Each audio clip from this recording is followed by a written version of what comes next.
नमस्कार। आज हम पढ़ेंगे कविता कठपुतली।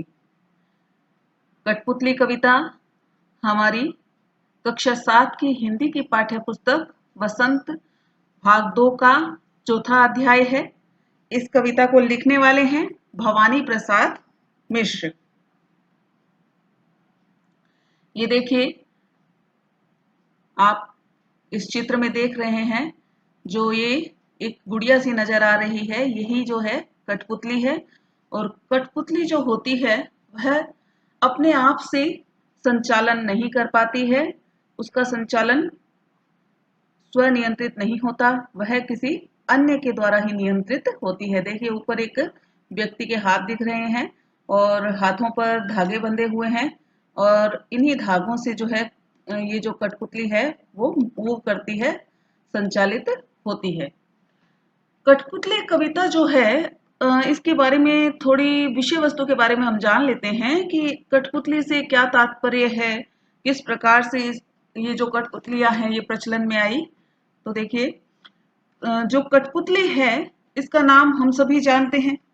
कठपुतली का इतिहास बहुत पुराना नहीं है।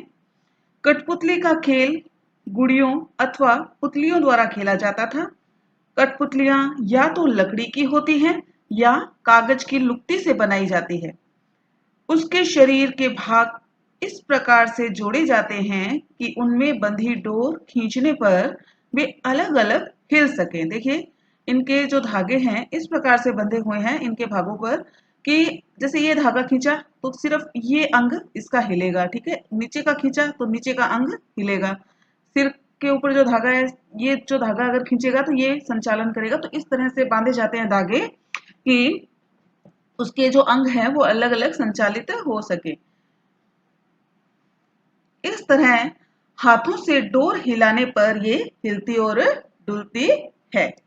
भारत में पारंपरिक पुतले नाटकों की कथा वस्तु में पौराणिक साहित्य, लोक कथाएं और किंवदंतियों की महत्वपूर्ण भूमिका रही है। पहले अमर सिंह राठौड़, पृथ्वीराज, हीर रांझा, लैला मजनू और शेरी फरहाद की कथाएं ही कठपुतली खेल में दिखाई जाती थी। लेकिन अब समसामयिक विषयों जैसे कि महिला शिक्षा, प्रौढ़ शिक्षा, परिवार नियोजन के साथ साथ हास्य, व्यंग्य एवं ज्ञानवर्धक अन्य मनोरंजक कार्यक्रम भी कठपुतलियों के माध्यम से दिखाए जाते हैं। तो बच्चों, ये सब तो हम भी जानते हैं कि देखिए, वर्तमान समय में हमारे विद्यालयों में भी कई लोग आते हैं ऐसे जो कि सरकार के द्वारा भेजे जाते हैं और वो कठपुतलियों के द्वारा जन जागरूकता फैलाने के लिए अलग अलग मतलब संदेश देते हैं किसी नाटक के माध्यम से। तो वो सब जो नाट्य रचनाएं वगैरह जो भी मतलब व्यंग्य है वो कठपुतलियों के माध्यम से हमें दिखाते हैं और एक अच्छा संदेश दे करके जाते हैं। जैसे कि महिला शिक्षा से संबंधित हो सकता है, ठीक है ना, वो संदेश, और प्रौढ़ शिक्षा से संबंधित हो सकता है या परिवार नियोजन से संबंधित हो सकता है, ठीक है ना, स्वच्छता के प्रति जागरूकता फैलाने के लिए हो सकता है। तो ये सभी जो है नाटिकाएं कठपुतलियों के माध्यम से वो प्रस्तुत करते हैं। अब बात करते हैं कठपुतली इस कविता की, जो कि भवानी प्रसाद मिश्र जी ने बहुत ही सुंदर रूप में लिखी है। इसमें जो इन्होंने एक कठपुतली के बारे में वर्णन किया है कि जो कठपुतली होती है वो अपने मन में स्वतंत्रता के प्रति उठने वाली जिज्ञासाओं के बारे में बताती है कि मतलब उसको इस तरह से धागों में बंधना अच्छा नहीं लगता, कोई उसके ऊपर इस प्रकार से नियंत्रण किए हुए हैं और कठपुतली को उस व्यक्ति के इशारों पर ऐसे नाचना पड़ रहा है, तो ये सब उसको अच्छा नहीं लग रहा और वह कठपुतली चाहती है कि मैं इस सब से आजाद हो जाऊं। जिस प्रकार से देखिए, कोई भी व्यक्ति है, कोई भी जीव है, कोई भी प्राणी है, अगर उसको बंधनों में बांध करके रखेंगे तो किसी को भी अच्छा नहीं लगेगा बंधन में बंध करके रहना। तो इसी प्रकार से कवि ने बहुत ही सुंदर कल्पना के द्वारा यह विषय वस्तु बताने की कोशिश की है, प्रयास किया है कि देखिए, एक कठपुतली जो होती है उसको भी पराधीन रहना, बंधनों में रहना बिल्कुल ही अच्छा नहीं लगता। तो देखिए, इस मतलब सुंदर कविता में किस प्रकार से कवि ने यह सब बताने की चेष्टा की है। तो आइए पढ़ते हैं, इस कविता को एक बार पढ़ लेते हैं। कठपुतली गुस्से से उबली, बोली, ये धागे क्यों है मेरे पीछे आगे, इन्हें तोड़ दो, मुझे मेरे पांवों पर छोड़ दो। तो देखिए बच्चों, जब भी हम कोई कविता को पढ़ते हैं तो जैसे ये हमने पंक्तियां पढ़ी, ये जो 4-5 पंक्तियां हमने पढ़ी हैं, तो प्रश्न पत्र में आता है कि इनकी व्याख्या करनी है, सप्रसंग व्याख्या करनी है। तो उसमें हमें उसका संदर्भ बताना पड़ता है, उसका प्रसंग बताना पड़ता है, फिर उसकी व्याख्या करनी पड़ती है, फिर उसके बारे में हमें उस कविता में क्या विशेष लगा, उन पंक्तियों में हमें क्या विशेष लगा, उसके बारे में भी हमें बताना पड़ता है। तो देखिए अगर हम संदर्भ की बात करें, जैसे ये जो पंक्तियां मैंने पढ़ी हैं अभी, तो इसके अगर संदर्भ की बात करें तो इसका संदर्भ होगा कि जो प्रस्तुत पंक्तियां हैं वो हमारी पाठ्य पुस्तक वसंत के अंतर्गत कठपुतली पाठ से अवतरित है या ली गई हैं। इसके रचयिता भवानी प्रसाद मिश्र है। अब ये तो बात हुई संदर्भ की। अब हम चलते हैं प्रसंग में। अब बच्चों प्रसंग में हमें क्या लिखना है? प्रसंग में हमें यह बताना है कि इन पंक्तियों में कवि ने क्या बताने का प्रयास किया है, किस बारे में बताना चाह रहा है। तो देखिए प्रसंग इसका क्या हो जाएगा कि प्रस्तुत कविता में कवि ने कठपुतलियों के मन में स्वतंत्रता के प्रति उठने वाली जिज्ञासाओं के बारे में बताया है। ये हमने कर लिया प्रसंग। अब हम करते हैं इसकी व्याख्या। अब व्याख्या क्या होता है? व्याख्या होता है इसका विस्तारित अर्थ।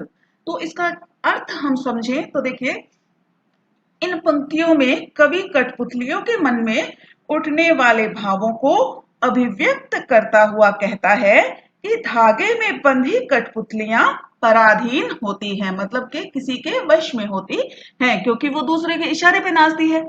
इन्हें दूसरों के इशारों पर नाचने से दुख होता है। दुख से बाहर निकलने के लिए एक कठपुतली विद्रोह कर देती है।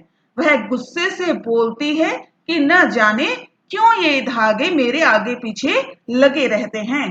कोई मुझ में लगे इन धागों को तोड़ दे ताकि मैं स्वतंत्र हो जाऊं और मैं अपने पैरों पर खड़ी हो सकूं। तो देखिए कितनी सुंदर मतलब पंक्तियां लिखी हैं कवि ने कि कठपुतली को भी अच्छा नहीं लगता है स्वतंत्र रहना, पराधीन रहना। वो गुस्से से भर जाती है और कठपुतलियां, जो कई सारी कठपुतलियां एक साथ होती हैं और उसमें से एक कठपुतली आंदोलन करती है, बगावत करने पर उतारू हो जाती है, विद्रोह करने पर उतारू हो जाती है और वो कहती है कि क्या है ये सब, मुझे क्यों पराधीन करके रखा है, क्यों मेरे आगे पीछे ये धागे धागे बांध रखे हैं, मुझे कोई आजाद कर दो, मुझे स्वतंत्र कर दो, मुझे मेरे पांवों पर छोड़ दो। का अर्थ क्या है कि मुझे कोई स्वतंत्र कर दो। अब देखिए बच्चों, अगर उसमें विशेष की बात करें कि हमें इसमें क्या चीज विशेष लगी, क्या बात विशेष लगी, अगर इसके शिल्प सौंदर्य की बात करें तो देखिए हम क्या देख रहे हैं इस कविता में कि कठपुतलियों के मन में उठने वाले भावों को अभिव्यक्त किया गया है। मनुष्य के भाव नहीं है, ये किसके भाव हैं? कठपुतलियों के भाव है, जो कि एक संदेश देते हैं कि कठपुतली अगर पराधीन नहीं रहना चाहती तो मनुष्य तो एक प्राणी है जीता जागता, वो किस तरह से पराधीन रहेगा। ठीक है, कितनी सुंदर कल्पना की है कवि ने। तो आगे देखिए, जो मुझे मेरे, ये देखिए म और ये भी म वर्ण की आवृत्ति से कौन सा अलंकार है? अनुप्रास अलंकार है। मैंने बताया, पहले भी बता चुकी हूँ कि जब किसी वर्ण की आवृत्ति होती है, दो या दो से अधिक बार, तो कौन सा अलंकार होता है? अनुप्रास अलंकार होता है। और ये जो भाषा है ये कैसी है? मुहावरेदार भाषा है, प्रसाद गुण है, क्योंकि जो कविता हमें सीधे सीधे पढ़ करके समझ में आ जाती है उसके लिए हमें ज्यादा प्रयत्न नहीं करने पड़ते अर्थ को समझने के लिए। तो कौन सा गुण होता है? प्रसाद गुण होता है। तो कविता प्रसाद गुण से युक्त है। और जो ये शब्दावली है ये कैसी है? सरल और सहज शब्दावली है, जो किसी भी बच्चे को पढ़ने से समझ में आ सकती है। बहुत ही सरल शब्दों का प्रयोग इसमें किया गया है। अगर चौथी क्लास का बच्चा भी इसको पढ़ता है तो आराम से उसको समझ में आ सकती है। आगे चलते हैं।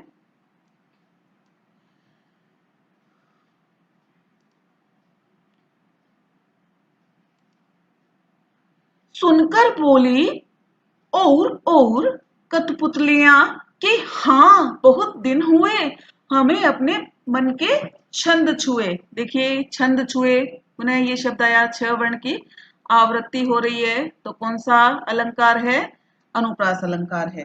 तो देखिए इसमें जो कठपुतली क्या है, कहती है कि यह सुनकर अन्य कठपुतलियां बोली कि हाँ, बहुत दिनों से हमने अपने मन की अभिलाषा की ओर ध्यान नहीं दिया। अपने मन के छंद, छंद यहाँ पे क्या है कि अपने मन की अभिलाषा।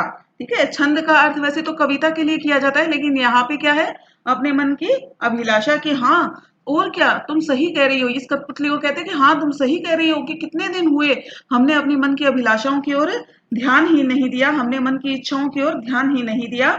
चलो आज हम अपने मन की करते हैं। तो इसमें देखिए विशेष क्या लगा हमें, ये देखिए किसी शब्द की अगर आवृत्ति होती है और अर्थ हमें दोनों बार समान है तो कौन सा अलंकार है, पुनरुक्ति प्रकाश अलंकार है। छंद छुए में अनुप्रास अलंकार है। और जो गुण है कौन सा है, प्रसाद गुण है। भाषा कैसी है, सरल एवं प्रवाहपूर्ण है। अब आगे देखिए, मगर पहली कठपुतली सोचने लगी, ये कैसी इच्छा मेरे मन में जगी। तो देखिए फिर बाद में जो पहली जो कठपुतली है जिसने विद्रोह की भावना से यह बात बोली थी, तो वो बाद में सोचती है कि ये कैसी इच्छा है जो मेरे मन में जगी है।